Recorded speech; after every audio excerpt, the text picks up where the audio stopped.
Wherever you're feeling that you've hit a plateau, I want you to have the breakthroughs that you need to have. And I want my formulation to be energy shifting. I want you to transform, to feel this alchemy happening within you, with your aura becoming one with the potion. Fragrance for the aura, jewel for the soul.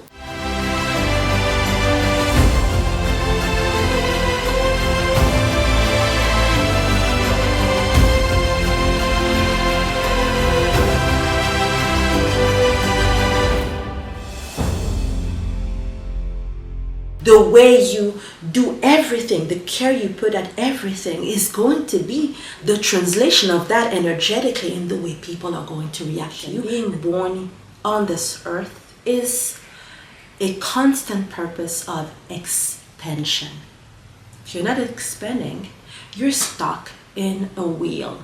Either a wheel of reenactment of trauma or a wheel of constantly being stuck in healing. Even oud doesn't compare to okume, in that okume is ancestral, it is noble, it is royal. Good morning, my beauties. In today's video, I'm going to go back to the basics of what a potion is. And the reason why I'm making this video, and I'm going to make a series of videos on potions, is because I realize that it's been years since I have talked about what are potions, how potions have been used historically, how they're nothing new, but most importantly, the composition of potions. So potions are elixirs. Elixirs that are going to be used either to charm, to have an enchanting effect, or to harm. In the tales of the myths and legends, many times this displaying of potions as something a mean witch would use to either poison a princess or anything that has to do with revenge or harming. So just like anything else in this world, there's this notion of duality. You have many potion makers. Most potion makers evolve in their kitchen. When you come to someone like me, in my category, I am not your typical kitchen potion maker, of course. Because just like you go to a regular mineral store where they're selling gemstones, where they're selling new age ingredients, you can tell that those ingredients are, first of all, readily available to the mass. But second of all, you're going to that store, and most of the time you can also, with your discernment, see at what level of expansion they are. So for example, I used to live in New York, and when I couldn't get my hands on very rare ingredients that I would find in the forest, in the deep equatorial forest of my country, or when I couldn't go to places like Thailand to get my precious stones or my resins, or when I couldn't travel in the Middle East, I would explore these spiritual shops of New York. And it's actually a very rich city. I mean, you can find anything in New York, right?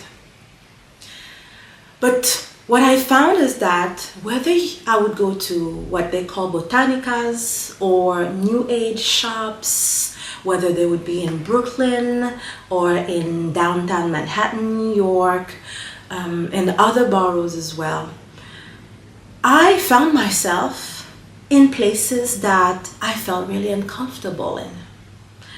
I was exposed to ingredients that had the potential to be highly magical, but that were sold by people who were still living in scarcity.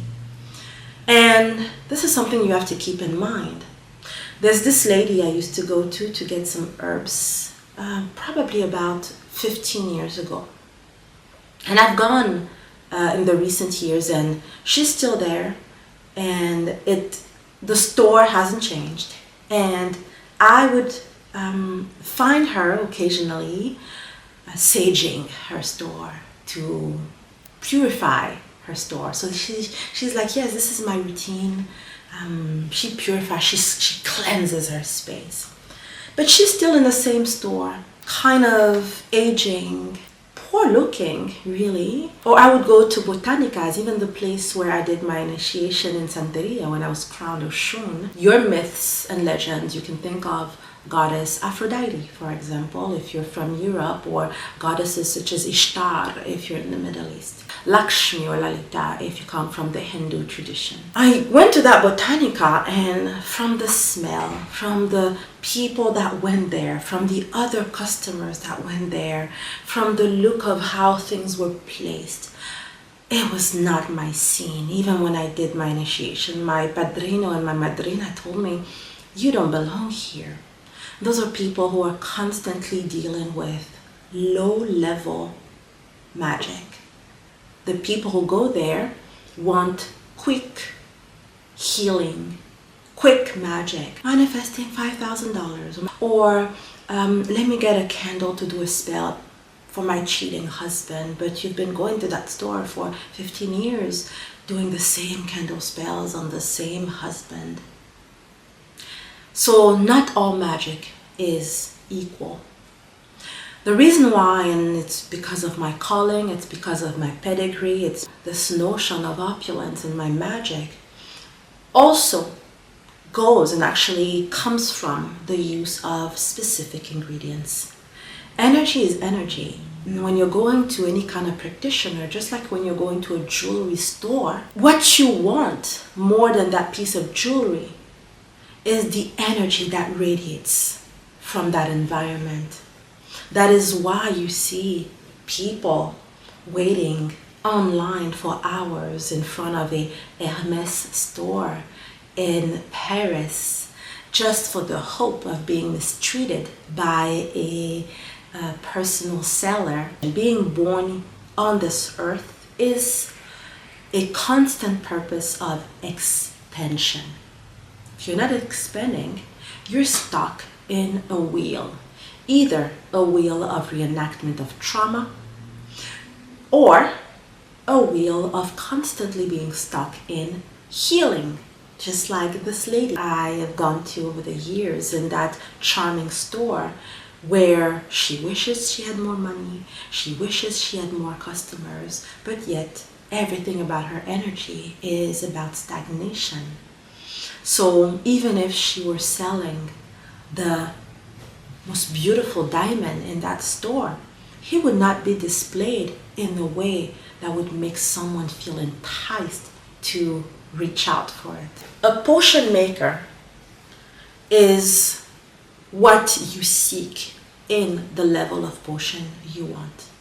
The potion maker is going to pick the ingredients that is going to compose the formulation of your potion. If I use my example, my potions are made of 3 levels of ingredients. Number 1 ingredient is going to be gemstone therapy, what is also called lithotherapy. You may know that minerals and meteorites, so minerals coming from the ground and meteorites having fallen from the ether, carry an energy. A gemstone that you're going to buy at your regular mineral store is not going to have a lot of energy. This is the kind of place where you go to and you roam around and you pick your amethyst and you pick your tourmaline and you pick your citrine and you pick your rose quartz because you're saying, I need to have more love.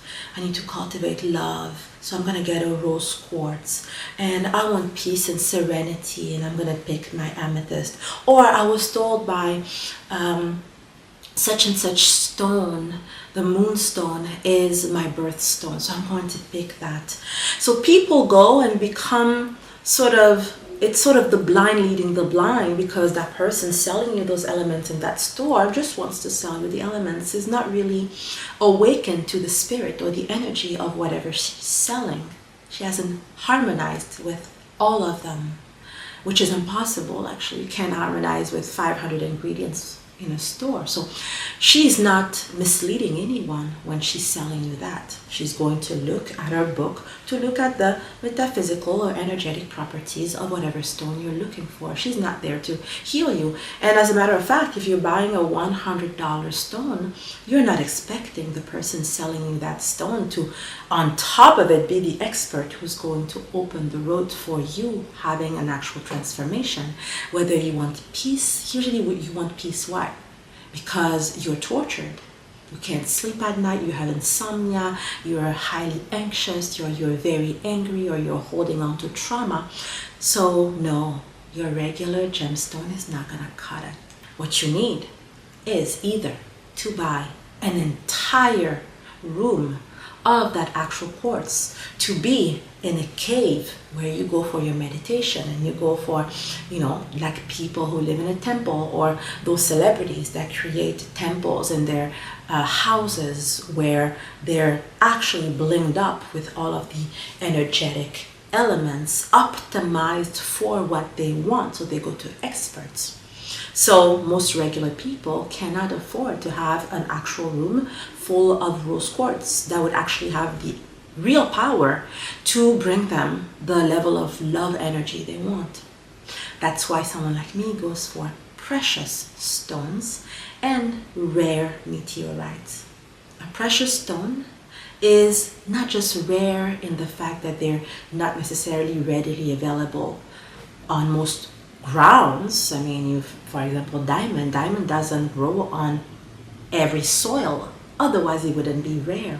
But also, they're attached to specific lands that have a specific energy, which is attached to a specific spirit, whose specialty is to help you in that creation of that rock, you know, which you carve into being a stone. So precious stones, small but highly potent in their energy. So you're going to use something like that when you want an actual shift, which could even be scary. When you're wearing my potion, sometimes your life feels disrupted. You feel like things are shaking. You feel confused and even lost sometimes, especially if I use something like moldavite to support the work of my precious stone. If I use moldavite on top of an emerald, for example, you're going to start feeling very lost, feeling like, where am I? Why am I doing this? Because a stone like emerald is going to help you through status, being, feeling privileged, owning something social. Precious stones are the first ingredients I use. Second, resins. Any spiritual knows the importance of using resins. If you go even to biblical texts, or to Islamic surahs, or to any Vedas, and even beyond that in traditions like where I come from, which is oral-based tradition, stemming from the Kemetic ancient Egyptian traditions, which has hieroglyphs, so there's a proof also of such priestess use of resins. You know the link between resins and spirituality. I've told you in other videos, spirituality is about DNA and bloodline. Resins are the blood of the tree, which has been fermented and brought to a level of concentration. That is why you're going to see in many cultures different resins. You have oud, which is very well known in the Middle East, in South Asia, and parts of Africa. You have myrrh, frankincense, which are also really used in the Horn of Africa in the traditions of the Queen of Sabat and Nefertiti, all the way up to places like Yemen, Saudi Arabia. The path that Zeba, Queen of Sheba, took to go to the King Solomon. And now you have in the deep Amazonian forest resins that are still untouched, like the one that I use, which is called okume. which is not at all commercialized. Unlike a resin like oud, which is now in plantations. I mean, I remember one of the plantations, I don't know if it's true, where I actually at some point contacted, it's in Asia, in South Asia, for my oud. And they told me that 90% of the oud they created was now reserved for high luxury brands, which are using it for their perfume, for the perfume industry. Oud is something that I use amazingly, as it has energy magnifying properties. That is why highly religious people are going to use oud intensely in prayer marathons. That's what I call them, when they just go in deep prayers, requesting and chanting and invoking. Or oud is also going to use for its charming effect by women to infuse our hair, our clothes, to magnify the presence of our femininity. So you have plantations, because the oud itself as a resin takes about 7 years to be produced.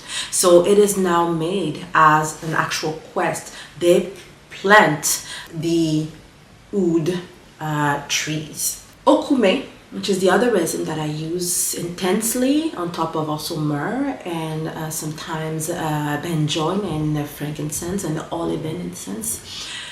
Okume is amazing in that it is not produced by man. It is not a request that you're going to go in the deep forest of the equatorial forests of Central Africa and say, I want a plantation of resins. Resins like okume, or okume itself, only comes from the most ancestral trees, the thickest, oldest trees.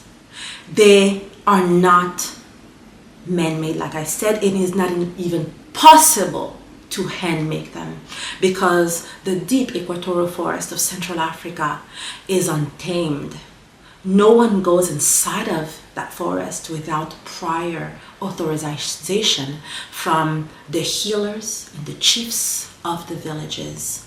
So there is even a higher sacred element and a level of energetic purity that okume has that oud will actually not have, even though oud is today considered the black gold. That's what they call it, as an oil, just as a play of word for actually, petroleum, which is highly conducive to an energetic economy of some countries, especially in the Middle East.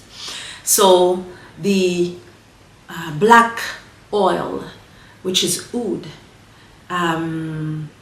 the most expensive resin in the world, because of the labor-intensive aspect of its creation, but also the high intensive energy that it produces. Even oud doesn't compare to okume, in that okume is ancestral, it is noble, it is royal. Thirdly, I'm going to use pheromones. Again, pheromones, this big connection with nature and the notion of the animalistic nature that we share with animals in the wild. Pheromones are natural chemicals that modify your hormones or your reaction, your hormonal reaction to things. This is why you're going to see a lot of pheromones being used in order to create obsessive reactions. You find that in the shopping industry, where they would actually infuse pheromones in the air so that customers feel enticed to buy. You also see pheromones in anything that has to do with attraction. There is a trend of having pheromone perfumes. Pheromones usually are very small, very intensive labor produced. I use things like castoreum, I use things like ambergris, I use pheromones like muskrat. You know, musk is highly used, also in a lot of rituals and a lot of perfumes for its erotic and yes, creating this male obsession, the male needing to own you type of reaction. So the family that I've been historically working with to gather my pheromones, I make sure that I really go for people who produce little and high quality, highly concentrated. And then you have the rest of the ingredients. The ingredients that are going to be specific roots, specific herbs, specific essences that are going to give my formulation a pleasant, how can I say it? That makes it a good experience. Because if I go to any indigenous tradition, I have been in Hindu and even Buddhist temples doing several initiations. I've gone to banjas, I've gone to any type of spirituality. You know, I've been doing this actively as a spiritual consultant, as a healer, as a woman who helps women ignite their feminine energy, and this specifically using the creative juices of our sexual energy. I've been doing this for 22 years.